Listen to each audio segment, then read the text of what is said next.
Nina Perez, and this is Straight Talk, no sugar added. Thank you so much for watching. This show is created to discuss life topics, to challenge and transform your thinking. So today I have someone here who loves to challenge and transform your thinking, and I am excited to have him here. And his name is Casanova Brooks, and he is an award-winning entrepreneur, an author, a high-energy keynote speaker, and a real estate professional. Now, he has battled many, many adversities in his life at many stages of his life, and that's why we have him here. Now, Casanova has learned to develop a bulletproof mindset to thrive and succeed in life and in business. That's why we got him here. Yes. So, Casanova is the founder and CEO of Dream Nation Academy, and he now focuses on empowering others to focus on developing their mindset to become the best version of themselves and thrive in their own lives. So, yay. Thank you so much for being here, Casanova. I appreciate it. Yeah, thank you for having me. I'm looking forward to the conversation. Yeah, you are a busy man. So when I was able to get you on the schedule, man, I was excited. No, thank you. Yeah, You're it's always, you're definitely either, ramped up.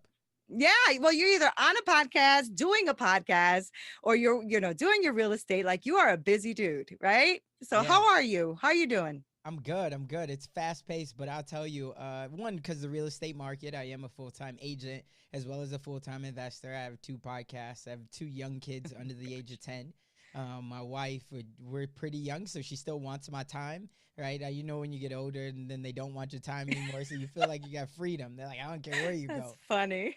Yeah, so I feel myself always running, but I always say, I know that at some point my motor's gonna slow down. So for now, the fact that it runs 120 miles an hour, I just got to Yeah. take advantage of it. That's true. And I've been married 20 years. So believe me, they still want your time. It's not going to end. It's not I got going a to long end. way to go. Yeah. No, all good. And I love it. I'm blessed. So Yeah. many opportunities come my way.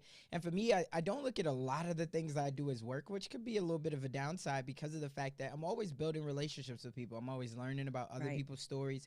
I'm always getting exposed to a different way of life or a different way of thinking. And so I think that keeps me always ramped up because I'm always excited about something. And so, yeah, I just use it as my day to day to just keep going and going That's fast. awesome. Yeah, and it's nice to have the kind of work that you do. I don't know much about real estate, but I do know that you have to have a personality and a drive to do it. So yeah, kudos to you. I I Yeah. know that that was hard work. And I wanted to talk to you about that because your story is pretty impactful. And that's how I found you. I think you were on Melissa Stewart's episode, Yeah. and you were so vulnerable and open, and I just was listening to him like, whoa, who is this dude? So I started looking for you and finding you, and I'm just like, you're the real deal, Casanova. And that is what I like to talk to. I like to talk to straight shooters and people who are real. And you seem to be that type of person. It's funny, right? Because now we're in a virtual world, and so I Right. only can get to know you this way. But I'm glad I got to know you this way, because otherwise, how else would I have known you, really? Yeah. So That is the it's power of great. technology, right? A Yeah. lot of the times we downplay it and we say that it's ruining us, but at the same time, it also connects us in ways Yeah. that we could have never imagined. So I've been very fortunate. And on top of that, I mean, I've been doing my podcast for going on almost 2 years. I want to say like Okay. 18, 19 months. So I've been doing it. But I mean, when I really started to ramp up, it was probably right at the beginning of the pandemic. So if I did have an only in person show or something like that, like I remember listening to Mel Robbins. She was on a Hmm. podcast and she was saying that she had just started her daytime talk show. Well, then the pandemic hit and basically they canceled her show, and it was devastating to her. So I know for me, the fact that I do have a virtual podcast, it's opened up so many more opportunities that I could keep Yeah. going, because that's probably the biggest hurdle is to keep going, right? 50 episodes, Yeah. 75 episodes. And once all of a sudden you get past the point to where you're like, this is no longer fun, or you reach that challenge, it's like, how can you find other ways to break through? And if anything kills your momentum, it could kind of stop your show. So that's where we do have the luxury. And I've been fortunate. I'm sure you would say the same. Yeah, it is. It's definitely picking up. But I also feel like, yeah, you're right. I mean, it's been a blessing and a curse, right? But I think the blessing of it all was also not just connecting like we are connecting now, but the fact that we got to spend maybe a little bit more time with our families, got to Right. appreciate them a little bit more too, and appreciate what life really means. And that actually must play a lot in what you do as well, because you talk a lot about, power thinking, right? Like really transforming people's thinking. Now, 2020 could have really destroyed you or not, Right. right? Right. Yeah. So it was one of those things like, for real estate, I think you guys did really well. Right? I have a lot of friends who are in real estate and they just like, they were selling everything, even their mother's house. Right. Yeah. Everything right now is across the country selling like crazy. I would That's agree. great. Yeah, I would say, in 2020, for me, it wasn't, I don't think that it really could ever destroy me. Now, I will say one thing that was a big deal for us is my wife and I, we had just started, and I say all I did was sign my name in a couple places, and then I have a digital marketing company that I own as well. And so we do the marketing behind what we started, which is a daycare center. So Oh, right at the wow. beginning of the pandemic, this was like 17 months ago, 18 months ago, I would say, we opened up a daycare center. We took it from 0 to 70 kids really quickly. And then obviously the pandemic hit. When that Right. pandemic hit, and we did that, I want to say we took it from 0 to 70 kids in about 7 months, which is Wow. really fast. And it's the Yeah. center. And didn't come from this before at all. Now, for me, I've always been a purebred entrepreneur, so I've always been okay with taking risks and just having the mindset that it'll all work itself out as long as you have the right integrity and you have the right relationships. Well, for her, she doesn't come from that world at all. So that was like a big deal for her to Yeah. jump out there and start her own thing. And then when the pandemic hit, it dropped us back down to 28 kids. And so Right. that was like oh man, because you got this center, you got this lease, you're trying to run a business, Mm-hmm. and then all of a sudden now we've gotten it back up to 68 kids. So we're Oh, almost wow. right back there. And capacity for this one is 85. So Okay. we're almost right back at 100% capacity, which is what we want it to be, of course. But I would say in 2020 for me, I don't necessarily think that it could have broke me. And the only reason being that I say that is because for the last 6 years, I've built my relationships off, or I've built my business off of relationships, Mm-hmm. right? Mm-hmm. So in these moments, like, yes, fortunately enough, the real estate market has continued to take off all across the country because we've had low inventory all across the country, which is why you see real estate agents, they're loving it right now, as long as, again, they haven't been transactional and they've been relational. And so that's what I've always tried to do. So even if I go through a time where I want to make a pivot or I want to do something different, maybe it's not 100% of a pivot, but I just want to maybe transition into looking at something different. I know that Mm-hmm. because I've always had the right integrity, I've built the right relationships, and Right. I've never been transactional, people will always accept me. I just got to come with the right energy. So when I say, hey, you know what? I'm actually starting to open up a car dealership. They're gonna see my energy. They're gonna know what I did for them So in good. houses or whatever I do. Hey, I'm just getting into online marketing or online coaching, and obviously I have to show results. But a lot of it, in my opinion, what I've learned, 90% of any selling, because we're always selling, just like you said, 20 years. Your husband's been selling himself to you for 20 years that, hey, I don't want you to leave me, and vice versa. Every single Right. day, we're selling ourselves to our kids, we're selling ourselves to our audience. So for people to say, like, I'm not in sales, like, that's the wrong way to think about it. Everyone is in sales, just like everyone is in affiliate marketing. It's the status that we have, it's the phones that we have, no Yeah. matter what it is. And so for me, I think because of the way that I've built my businesses over the last 6 years, 7 years, in my entire lifetime, I don't necessarily think that 2020 could have broke me, but I Yeah. do think that it could have, I always look at everything as there's a silver lining. And just like you said, like, I've been through so much adversity, losing my two best friends when I was 8, stage 4 cancer when I was 15, went through Yeah. chemo for 2 years. 6 years ago, I'm losing track of time because I'm throwing so many numbers out there. 6 years ago, I went through obviously my toughest time in life, where I lost my mom, my job, and my home all within a matter of two and Wow. a half weeks. So I've seen so many different things on top of being moved from inner city Chicago when I'm 11 years old to now Sioux City, Iowa. So I come from big city Chicago, Mm-hmm. only seeing people who look like me, to now all of a sudden I'm around a town of 80,000 people, cornfield I cattle, was gonna say no one cornfields, who right? looks like me.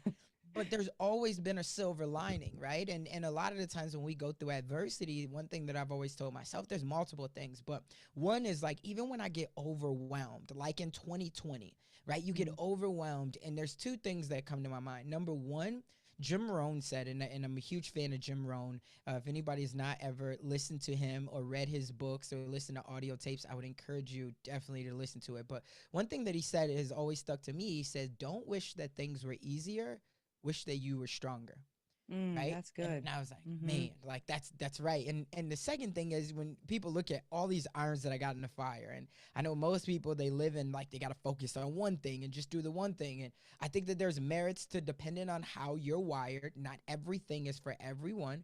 But one Right. thing I've always told myself, even if things just look like it's going so fast and I can't keep up, is the thing that I say is, you can't complain about too much food on your plate when your goal was to eat in the first place. Right. And so It's that's good. always kind of been that thing. And that came from me. Like, no one else, I never heard that anywhere. I always give Not credit where neither, credit's me due. neither. Yeah. And so that's the thing, because I remember early on, after going through that big storm with my mom, and then real estate started to take off. But of course, me never coming from entrepreneurship or home ownership or any of the ships, right? I then, like, real estate took off really fast for me. So after I go through that storm, within the next 9 months, I did 46 deals and $8 million in volume, brand new to Yeah. real estate. Wow. And so it took That's off really huge. quickly. Yeah, and I didn't know. And keep in mind, so like here in Omaha, the average home price, at least at that time, now it's scaled because everything's selling. Like, you could throw a shed on a lot, and that thing will sell for 150,000. But Right.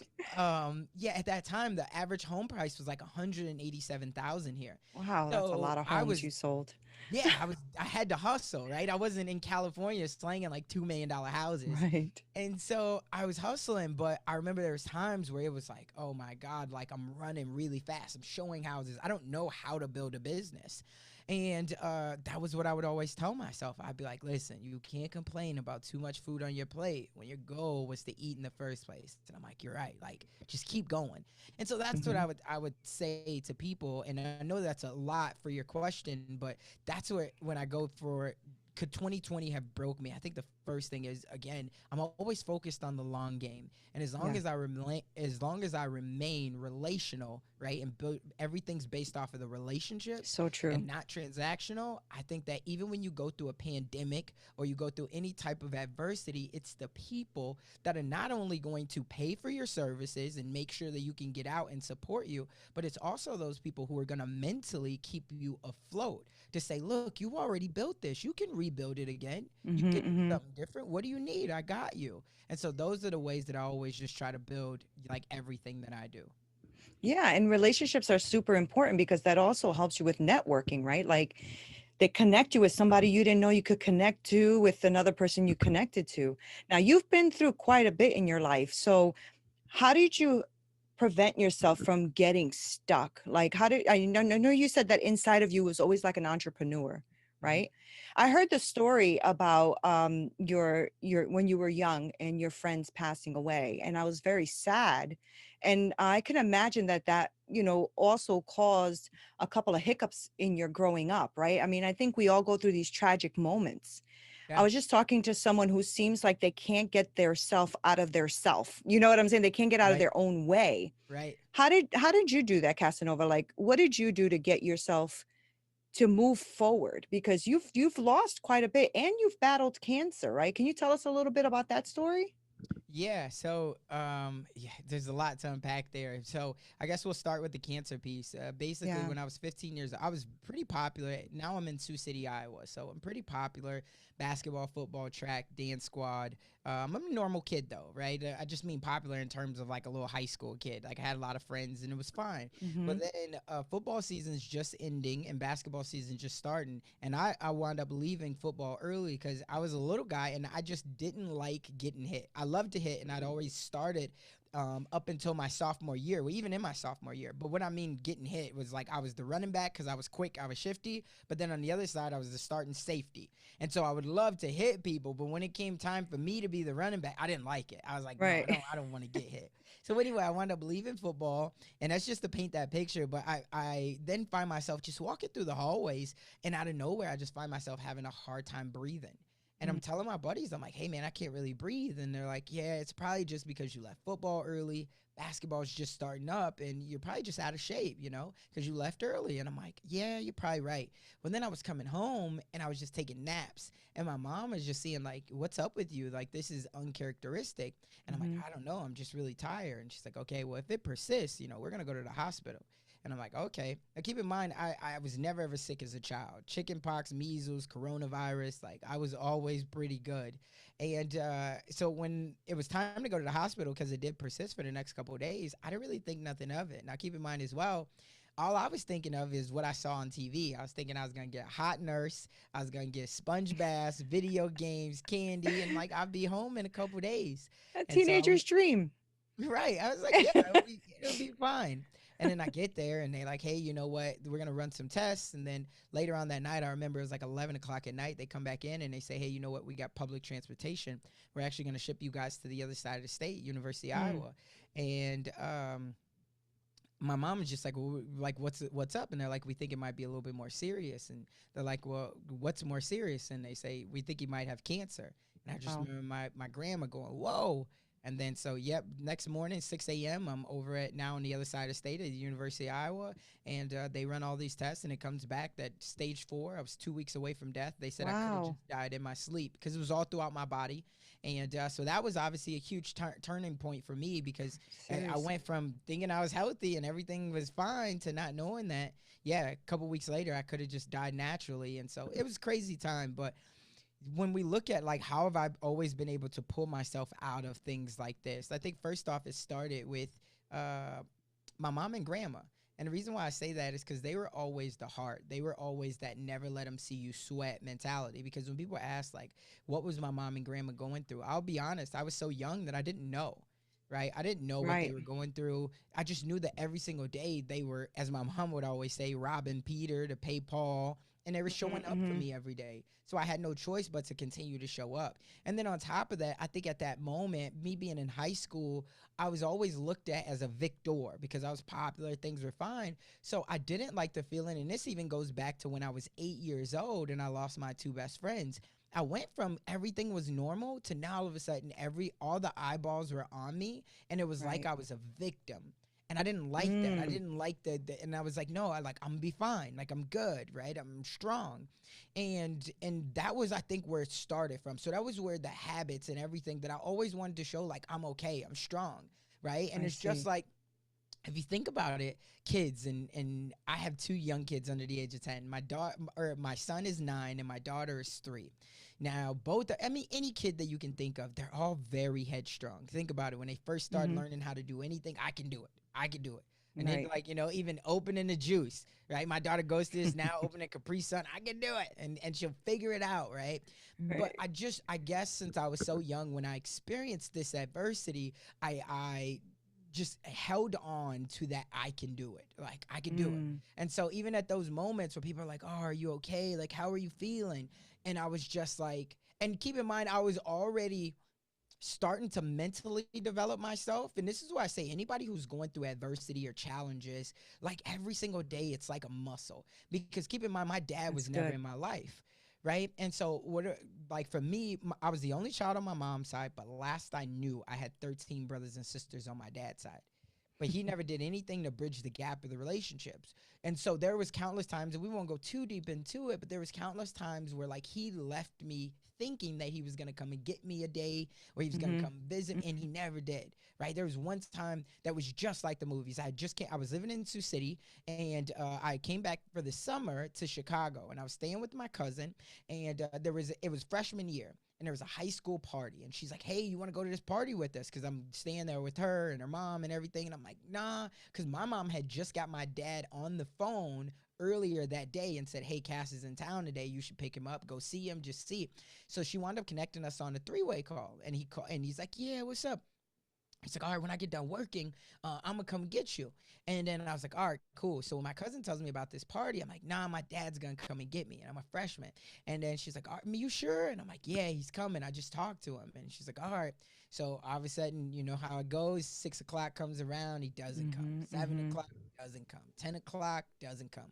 My cousin winds up coming home at like 10:30, and I'm still sitting on the doorstep. Right. Never came, never called, never texted, nothing. So I think for me, I was always training myself because of the situations that I was always in, to just say, listen, like there's always a silver lining out of everything. And if nothing else, because everyone goes through storms, I was Yeah. going to be mentally prepared for this next storm. And so there's a lot of little mantras, but those are the things of how I've always, kept myself in it. Another thing I always say is, joy wouldn't feel so good if it wasn't for a little bit of pain, Yeah. right? You Yeah. have to, and granted, we never want to experience the pain, but think about it like this. And this was one time I heard this, and I want to say, do you know what Kirk Franklin is? Yeah. Of course. Yep. So Kirk Franklin, I want to say you can YouTube this, or anybody listening or watching, YouTube it or Google it or however. But there's a video I saw, and this is a couple years back, and hopefully I don't butcher it. But basically, he says, nobody ever wants to experience pain. But he said, let me ask you this: if there was a bag of flour that you had to eat, would you eat it? Would it, even if you had to eat it, right? Would Mm-hmm. it taste good? People are like, Right. no, like no one No. wanted to eat it, right? If you had to just eat raw eggs, would it taste good?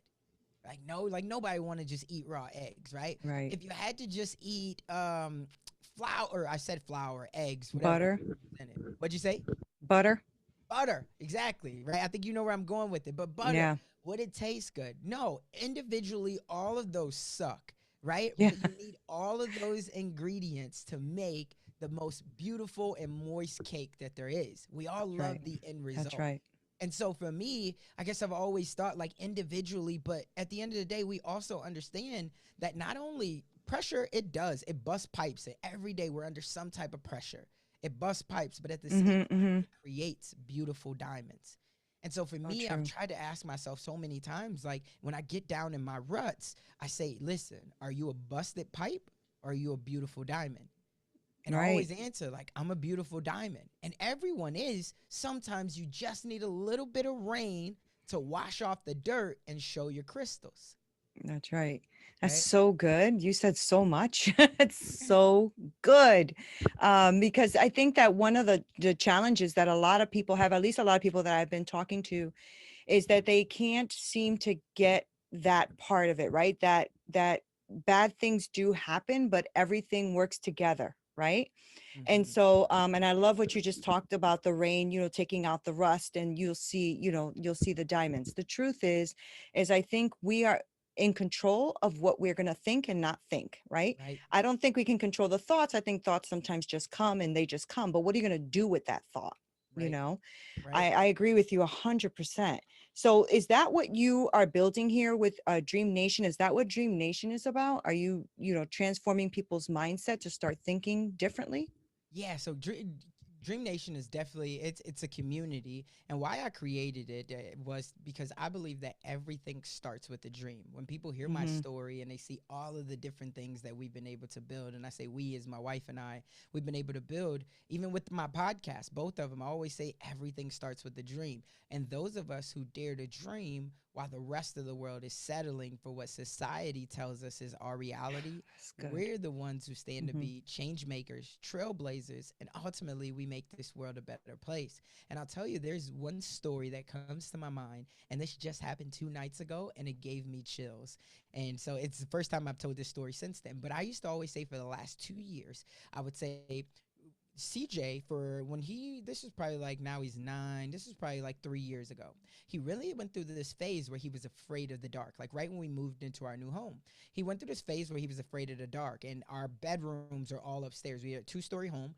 Bedrooms are all upstairs. So you have the stairs are on the back side of the home, but basically you got to come through the garage. You look to the right, there's the stairs to go upstairs, or you look to the left, there's the kitchen, to try to paint the picture of what it looks like. Mm-hmm. So anyway, we'd be in the house all day, and it's fine. And then all of a sudden it'd be time for him to go to bed. And he's like, no, I heard something up there. Somebody's up there. And I'm like, CJ, the first off, they would have to come through the garage because we've been sitting in the front room. No one's up there. He's like, I heard something. So then what would I have to do? I would have to walk him upstairs, turn on the light, walk him down the hallway, and show him, hey, there's nothing to be afraid of.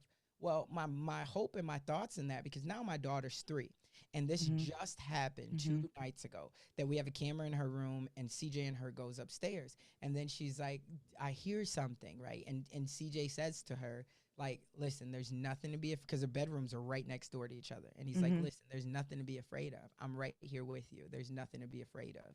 And so that was my So whole good. thought.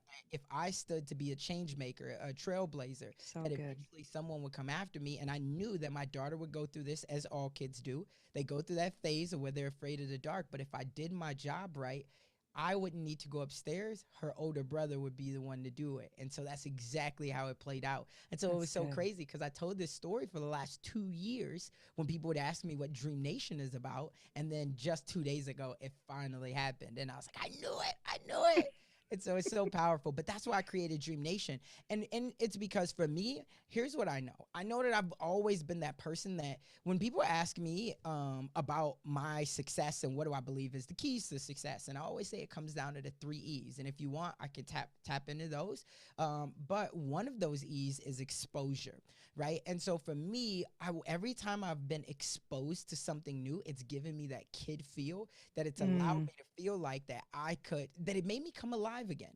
Right? Think about it, your nieces, your nephews, your grandchildren. You yeah. want them to try everything. You want them to experience everything. You want to take them on different trips. You want them to go around the world, different ethnic foods, because you want them to have a holistic experience in life.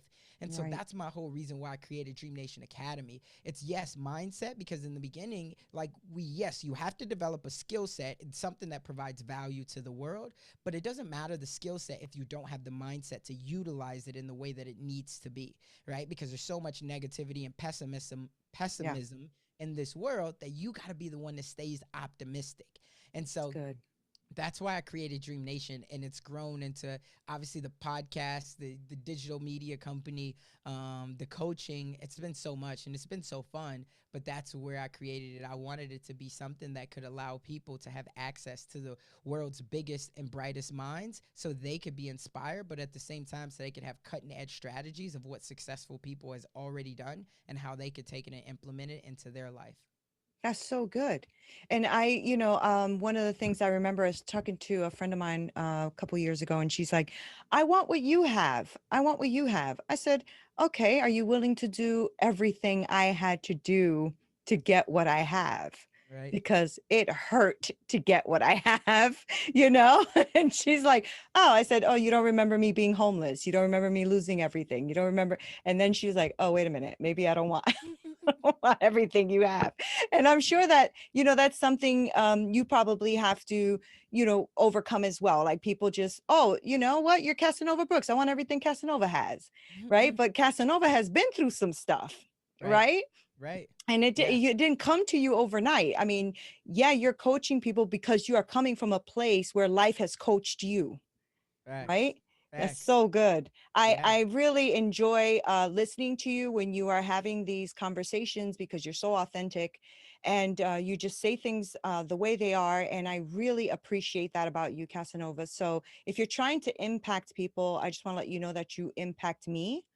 Thank you. So I'm one of those people that you probably would have never met, but you do impact me. Just want to let you know that, Well, because thank I you. think that you're welcome. I think that sometimes it can be draining too, right? To always be on, right? So I'm sure that you have to have a routine or something that you do to keep yourself level, to keep yourself straight, right? Because otherwise you're going to be exhausted and you're going to be burnt out at all this, right? Yeah, for So sure. do you have a routine or something that you do, that this is what I have to do to keep myself sane?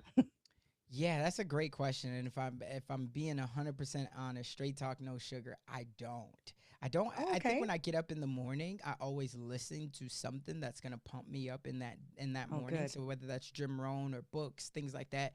But as far as an everyday routine, I wouldn't say that I do. I think that what keeps me going every single day is the excitement of the unknown, right? And I try so many things, and I'll be honest, is it a little exhausting? Sometimes it is. But when I hear like things like what you just said to me, it did give me chills because it lets me know that I am reaching who I'm supposed to reach. And Mm-hmm. so to say that Mm-hmm. I have a routine, I mean, I'm sure there are some things that I just do every single day, but for the most part, I just try to do something that I feel like I'm excited to do, because then people like you will hear my energy, and then it gives some type of an impact off. And so that's what I try to do every single day. I try to just have an experience of something, whether That's that good. means doing it through digital marketing, through Instagram, through my podcast. Those are the things that I do every single day, because I feel like every day that I don't do something, it's an opportunity that I've wasted to impact someone else's life. And something I've always even told my wife, like, your story is not for you, right? So I come on to other So people's true. shows, and it's crazy because when most people, when they see it, like for me, I have two shows. I release 3 episodes per week on. So I have the Dream Ooh, Nation podcast and Dream Nation Real Estate podcast, Monday, wow. Wednesday, Friday. And then on top of that, I do other people's shows. So I probably do an additional 4, maybe 5 shows per week, of Wow. other people's podcasts. So every single day, and that's why I say I understand that at some point my motor will slow down. But for right now, the fact that it's running 120 miles an hour and You're I just gonna don't keep need going. coffee or any of those things, it's Oh, like, why wow. not give it all that what you got? Because it's like think about it like this. I guess the way I think about it, like, and eventually, there's gonna come a time where you can't play in the NBA anymore. You know what Right, I'm saying? And so you're going to right. have those years where you're in your prime. LeBron's in his prime. He's just getting out of it, right? And so he's still got another 4 or 5 years. But at that point, he'll be able to sit back and relax. And for me right now, I feel like I'm in my prime. So why not give it everything that I got? So the last thing that I want is, at the end of the day, whenever I hit the end of my road, I look back and I say, man, my only regret is that I didn't do X, or that I didn't go harder on Y. So that's why I just try to go so hard. And I wish that I could say that every morning I have a routine. I'll tell you one thing I do every single morning. First thing that I do, and I learned this early on in my entrepreneurship days, is I make my bed. And that's like my first Me win. And too. it's so small, but for me, I love Yeah, it. Because it yeah, feels like I did do something. I committed to something. I yep. make my bed every single day. After that, it's all about where my day goes. I make sure that I got time for my kids. I take my kids, my son to school, my daughter to daycare. We have the ritual that I tell them every single day when my son gets out of my car. Every single day, we never miss it. And it's be great, be a leader. Those are the two things I tell them. And what's so cool about this is I take my son, because he goes to the neighborhood school that we live in, and then my daughter's always in the car. And now, like, when he's getting out, I say I love you, and then I'll say be great, and then she'll always say be a leader. And she's only 3, and so That's it's so it's cute. super cool to hear it. And now she's So gotten to the cute. point where she's like, yeah, Dad, CJ and I, we're gonna be leaders in school. And so that's what's really cool to hear. And So we always cool. smile about it. But that's kind of my routine. After that, I really just go off of my energy. If my energy's down, I might need music. I might need a Mm. podcast. I might need YouTube Jim Rohn. If my energy's all the way up already, I need to give that energy to somebody else. So I'm texting a friend. I'm sending a video message. I'm putting up an Instagram story. It's where my energy is. And then from there, I'm just trying to maximize it, because I know when I get to like 11 o'clock in the Mhm, morning, it's gonna kick in for me. As in, because I'm mhm. not the person who needs coffee. I never have. Like, and I don't drink Right. coffee, so I don't need that to get my day started. So, but it does take me sometimes a little bit to get running. So, what I mean by that is, by 11 o'clock, though, normally I've worked out the kinks. I figured Mhm. out where I need to be. And then once that day gets going, it's time to take action. I gotta take action. So I'm running That's fast, something. and that's kind of what my days look like. That's amazing. You know what? I know we don't know each other, but I'm going to say it anyway. I'm super proud of you. But thank you, I'm thank super you. proud of you. I tell you why. I really, really admire you and admire that you were fatherless, but transformed that to impact your children. That is a powerful thing to do. Yes. I didn't have a father either, so I get it. And funny enough, we have that similarity where my father had 13 kids as well that I didn't know.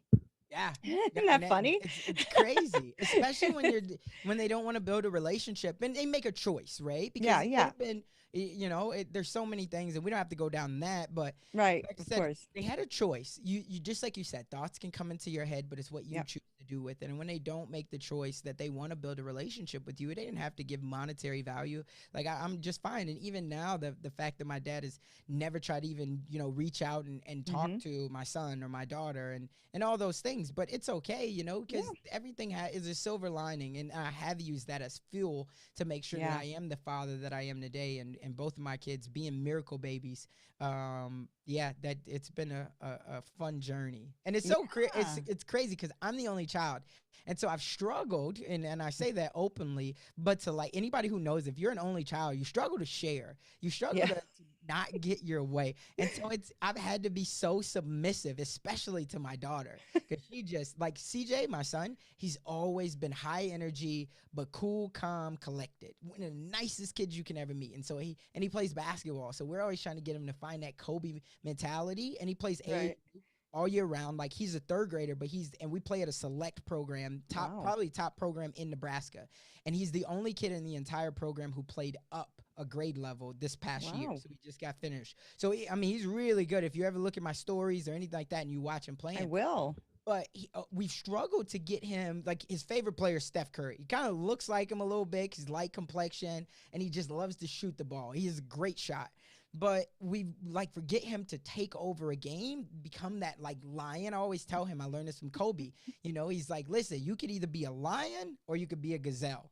I'm Mm-hmm. gonna love you either way, right? But Right. if you're gonna be a gazelle, you better be the fastest gazelle because them lions, they're That's coming, right.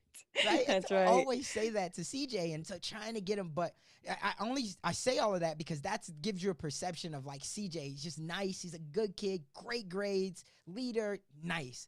My daughter, on the other hand, she's either gonna have a felony by the age of 12, or she's gonna be You're going for the hilarious. presidency. Oh, you're funny. Like she is different, but she's so smart. She's probably, and it amazes us because she's so much smarter than CJ ever. And it's kind of that girls versus Yeah. boys. But Hmm. she imposes. I think the best way to say it is she imposes her will on the world. And we just every day we're like, Hey, she is different. And so I get to see the best of both different. worlds. But that's when I say, like, for her, I've had to figure out, like, and even for both of them. So my wife always says, like, he just doesn't like to share. And I'm like, they are. Like, I didn't Yeah. have to deal with that as a kid. I was just like, if I didn't want to play with somebody, I was like, I'm leaving. You can't just leave the Right. kids. Right. That's funny. Well, thank goodness that you are healthy enough and strong enough to actually keep up. That's what's Yeah. important, right? Because Yeah. fathers are super important. I mean, boys look at fathers to see who they can become, and girls look at fathers to know their worth, right? Facts. I So, love it. I love it. yeah, Yeah. yeah. So, good job, man. Good job. Thank you. I'm really proud of you. So before I let you go, I'd love for you to tell my viewers how we can find you, support you, know more about what everything you're doing. Yeah, I say the best place to find me and connect with me is the Dream Nation podcast. The website, if you want to you want to be a part of the Dream Nation community or know anything that we have going on, whether it's collaborations or new launches, it's dreamnation.com. And Okay. again, I created Dream Nation. I could have just kept building the Casanova Brooks brand, but I created Dream Nation because I wanted to build something that was bigger than me. And so I know that Wow. everyone has a dream, and that's why I built this platform. And so we want to impact millions, not billions of lives as we keep going down this journey. So dreamnation.com, I would say, is the best place. If you're specifically looking for social media, it's just Casanova_Brooks on Instagram. Okay. And it's Casanova Brooks everywhere else. So I don't use any aliases or anything like that. And so, yeah, that's where you can find me. I'm very accessible. I get a lot of DMs, but I try to respond to as many as possible. And yeah, I'm a normal guy. I'm the same way online as I am if you ever run into me offline. That's great. It is such a pleasure to meet you and speak with you. So thank you so much for being here with me today. Yeah, Thank you. thank you for having me. Thank you. And guys, thank you guys so much for watching. Make sure that you do follow Casanova because he is quite awesome. So this is Straight Talk, no sugar added. Nina Perez. Until next time.